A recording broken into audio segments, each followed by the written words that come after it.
Nelma ulit, Jesus the Way Up Ministries, Monrovia, California, USA.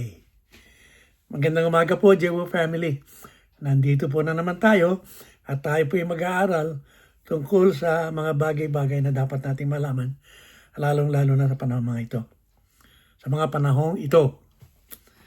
Ang title ho ng ating tatalakayin ngayong umagang ito ay Nasaan na nga ba ang pagkamahinahon? Ulitin ko po, nasaan na nga ba ang pagkamahinahon?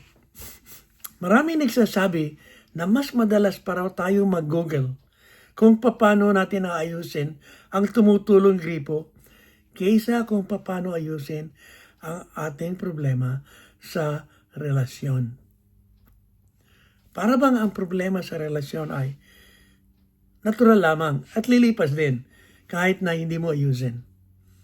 Kaya madalas ay napapabayaan at parang cancer itong lumalaki nang lumalaki. Totoo, hindi po ba? At kadalasan ang ating problema ay nanggagaling sa mga maliliit na bagay lamang, kagaya ng pagtataas ng boses. Number one po yan. O kaya naman ay pagdadabog. At sa iba naman ay simple lang yung pagtataas lamang ng kilay. Ang galing daw nating mag-ayos ng mga sirang gamit. Pero pagdating sa relasyon, sablay o ang sabi nga ng iba, mga kabataan palpak kung minsan. In my case, meron ako isang relasyon na hindi ko agad naayos. Inabot po ako ng 4 na taon bago ko ito maayos. At nang maayos ko na, doon ko lang na-realize na ang dami kong na-miss. Ang daming tawanan, ang daming pagkakataon para sa magandang samahan. At lahat yun ay dahil sa katigasan ng aking ulo. At naayaw kong ayusin ang nasirang relasyon. Sa wari ko, parang nawala na ang pagkamahinahon natin. Lalong-lalo na sa mga nasa posisyon ng leadership. At kung anumang dahilan, parang naging normal na sa atin ang pagtataas ng boses upang ipakita kung sino ang may kontrol, na tayo ang may kontrol, na tayo ang namumuno. Kaya tuloy nagiging automatic na kapag medyo nararamdaman natin na umiinit na ang temperature sa sitwasyon, agad-agad nating sinusuot ang ating armor at itinataas ang ating mga boses.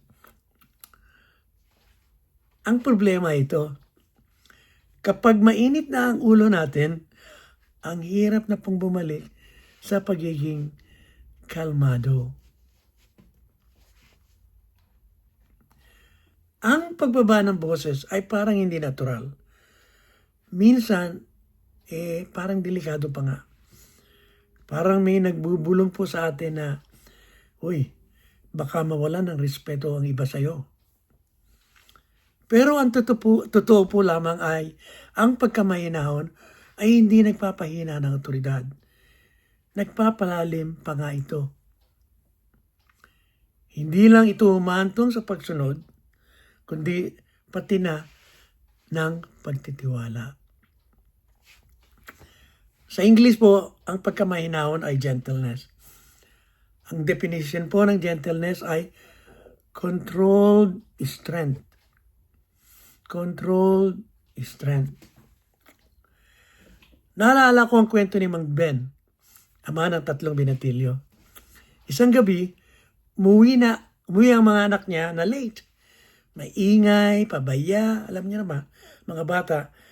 At dahil magulo sila, nabundol yung floreria at bumagsak habang nagtatawanan sila. Para bang walang nangyari. Pero si Mang Ben, nung narinig niya ito, lumabas, hindi man lang sumigaw, hindi nagbagsak ng pinto, kundi tahimik siyang pumasok sa sala. Tinignan ang basag na floreria, pagkatapos ay tinignan ang kanyang mga anak. At sa kalmadong boses, ang sabi niya ito. Alam niyo, kay nanay mo yan. Galing pa yan sa kasal namin. Tumahimik ang buong kwarto.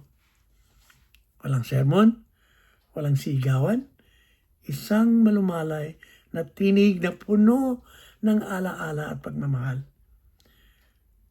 Mas tumama ito sa mga anak niya kaysa sa malakas na saway. Anong nangyari? Naglinis sila yung mga bata, humingi ng tawad, at mula noon ay naging mas maingat sila. Hindi lamang sa mga gamit, kundi pati na sa mga tao. Kung minsan, iniisip ninyo, o inisip natin, para pang matanda lang ang pagkamahinahon. Pang lolo, pang retired.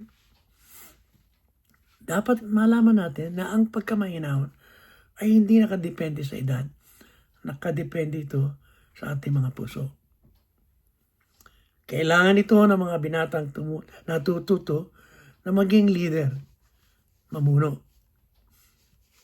Ng tatay na gustong magtuwid ng mga anak niya na hindi nananakit. Ng kuya na gustong igalang, hindi katakutan. At ng lolo na ang dasal lamang ay kapayapaan sa bahay bago siya humiga ng kanyang katre at matulog ng mahimbing. Ang pagkamahinahon ay hindi benepisyo ng pensyon. Ito'y regalo ng relasyon.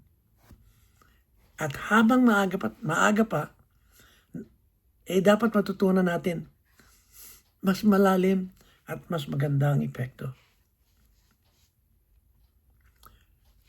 Ngunit kung kailangan ang pagkamahinahon mula sa anak hanggang sa lolo, bakit parang treasure itong nakalimutan?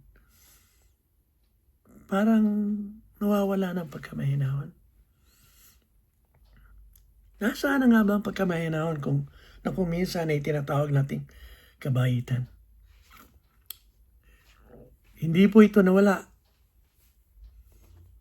Natabunan lang ng mga ilang bagay na nangyayari sa ating buhay. Nakatago ito sa gulo ng bahay natin na tayo na mismo lumikha. Sa tensyon ng ating mga relasyon at pati na sa katahimikan ng ating pananampalataya na kadalasan ay hindi nakikita ng iba sa atin. Nandiyan pa rin po ang pagkamahinahon. Naghihintay lang na muling matuklasan.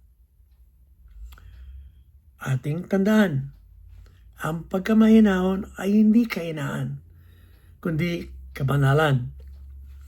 Hindi po ito pagiging tahimik lamang, kundi ito'y lakas na may direksyon, may purpose.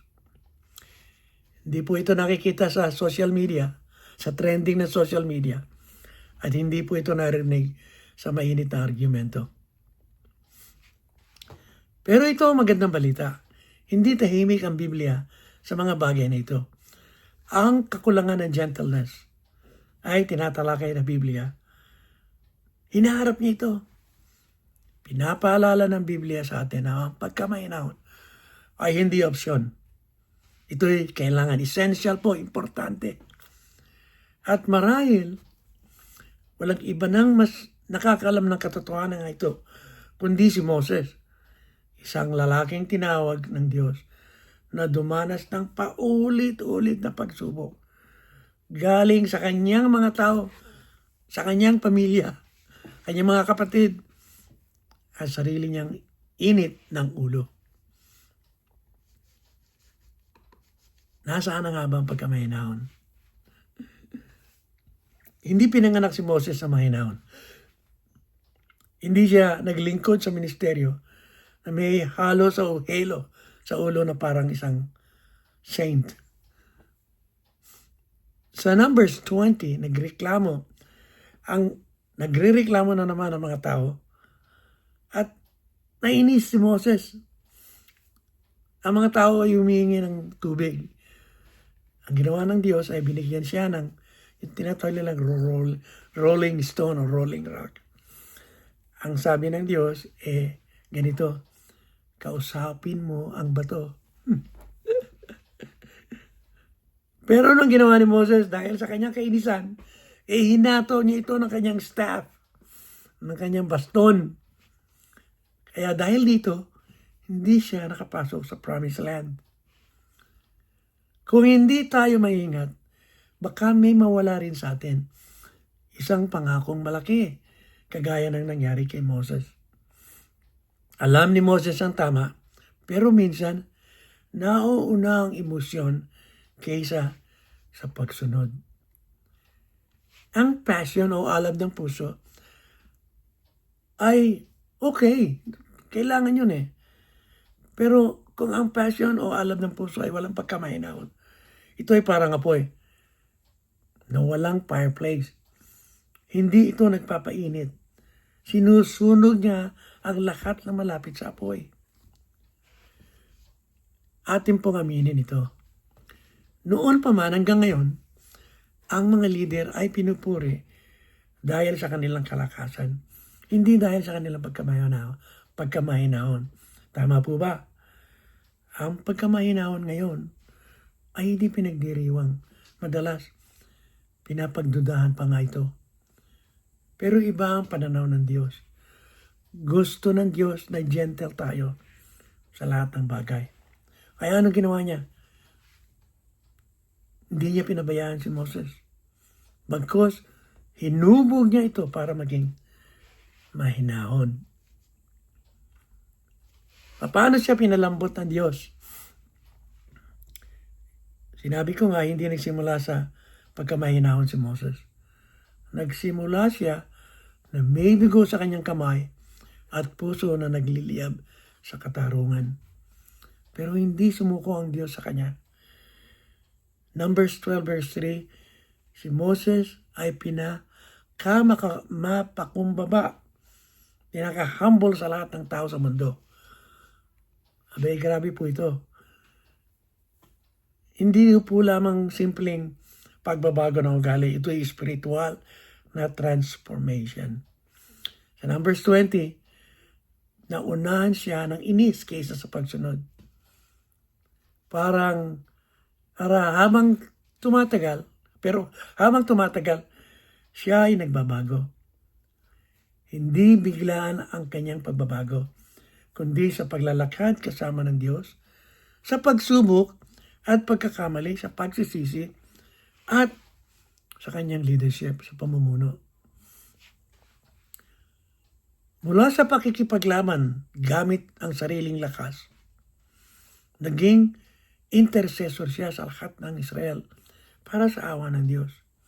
Sa Exodus chapter 32, matapos ng incident nung gintong idol, golden calf, hindi niya sinabing, tapusin mo na siya, Panginoon. Parusahan ninyo sila. Hindi. Anong sabi niya? Patawarin mo sila at kanya pang idinagdaga ito. Kung hindi mo sila mapapatawad, ako na lamang ang kuning mo. Hindi lang ito leadership. Ito'y pagmamahal. Mula sa galit, naging mahinahon si Moses. Sa Deuteronomy chapter 33, hindi na niya pinagsabihan ng Israel. Pagkos binasbasan niya sila. Binless niya sila. Bawat tribo ay tumanggap na mahinahon na salita mula sa isang lalaking mainitin ang ulo at madaling magalit. Iyan ang kapangyarihan ng pagkamahinahon. Hindi ito kahinaan. Ito'y bunga ng paglalakad kasama ng Diyos.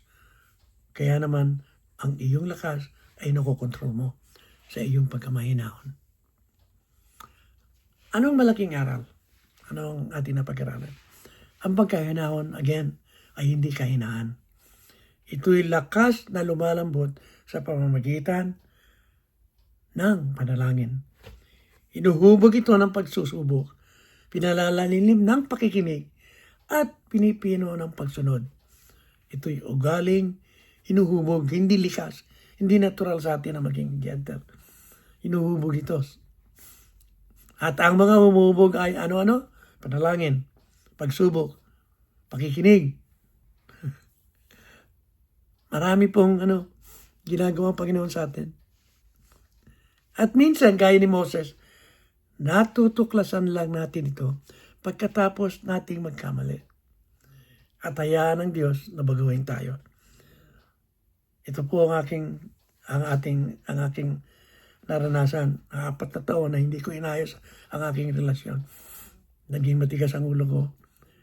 At sa bandang huli ay nalaman ko na nagkamali ako. At ako po ay nagsisi at inayos ko ang aking relasyon. Tandaan natin na ang gentleness, hindi ito instant. Parang pula ng puno. May potensyal pero kailangan alagaan. Tubigan, paarawan, at minsan, babagyuin po itong punong ito. Doon lang sila tumitibay. Ganyan ang tunay na gentleness. Malambot sa labas, pero matatag sa loob. Ating aminin, magandang pakinggan ang pagkamahinaw ng gentleness sa sermon. Pero parang imposible sa traffic, lalo na kung nagdadrive ka. Sa tension sa pamilya, lalo na kung may problema. Sa relasyon, sa pera, pagdidisiplina ng mga anak. At kapag pagod na tayo, galing tayo sa opisina at pagdating sa bahay, magulong-magulo. At hindi tayo mapakali dahil gutom ka na at gusto mo na magpahinga. Si Moses nga ay isang napakadakilang leader ng Diyos. Nahihirapan pa rin siya. At kung siya ay nahihirapan, siyempre tayo rin. Pero kagaya ni Moses, tayo'y di bigo, kundi tayo'y binabago. At kagaya rin ni Moses, tayo rin ay sinusubok sa lahat ng bagay. Sinabi ko nga, tayo po inuubos sa mga pagsubok.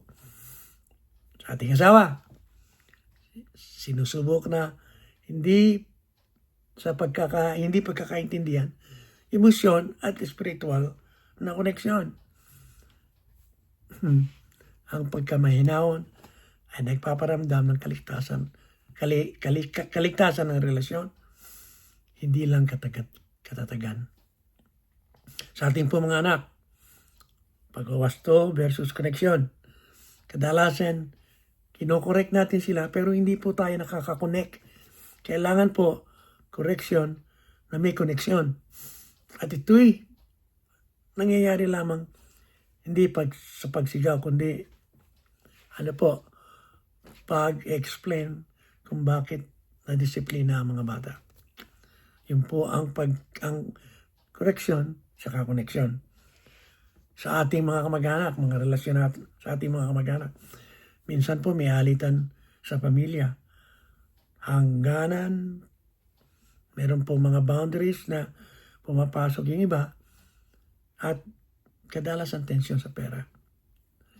So, ang pagkamahinahon ay nagpapanatili ng pagkakaisa, unity po, nang hindi nawawala ang linaw, na may clarity, unity with clarity.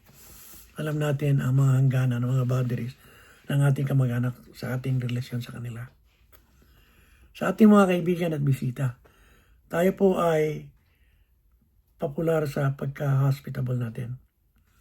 Kaya naman, tayo nagpapakita ng kagandahan loob. At tayo po ay ganun po ang ating natural.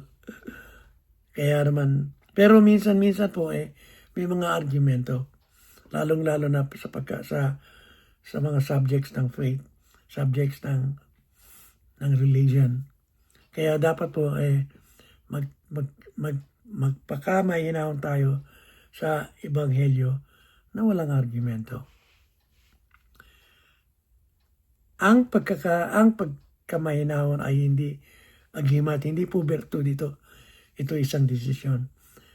Sa ating tono, sa ating tiempo, sa ating haplos, sa touch natin. Hayaan nating maramdaman ng iba na pinakamalapit sa atin, lalong-lalo na yung pinakamalapit sa atin, ang pagkamahinaw ng Diyos sa pamamagitan natin. So ano po ang aking conclusion? Tayo po ay hinuhubog sa pamamagitan ng pagkamahinahon sa image ni Jesus. Mula sa disyerto ni Moses hanggang sa ating sariling tahanan, ang paglalakbay ng pagkamahinahon, the journey of gentleness, hindi maayos. Masyadong messy po ang journey ng gentleness. Pero sabi ko nga, ito'y banal. It's holy. Inuhubog sa atin. Inuhubog po tayo sa ating alitan. Pinipino sa pamilya. At nahahayag ang ating gentleness sa ating pananampalataya. Pero ang tunay na pagkamahinahon ay hindi galing sa atin. Ito'y galing sa Kanya, kay Jesus. At kung itutuon natin ang ating mga mata kay Jesus, ito makikita natin. Nagtutuwid siya ng may sakit, ng may malasakit. Tumatanggap siya ng may mga sugat. Nakikinig siya na may pag-ibig. At sa cross, ipinakita niya ang pagkamahinahon ay lakas na isinuko para sa kapakanan ng iba. Gentleness is a strength that we surrender for the sake of others. Kaya ngayong araw na ito, hindi lamang natin siya hahangaan. Hahayaan natin siyang baguhin tayo. Hanggang sa ating buhay ay magpakita ng kanyang puso. Dahil ang layunin niya ay hindi lang tayo maging mahinahon. Hindi lang tayo maging gentle. Kundi tayo ay maging kamukha ni Jesus. Nel Maulid, Jesus the Way Up Ministries, Monrovia, California. Magkikita tayo next month. Okay? God bless you all.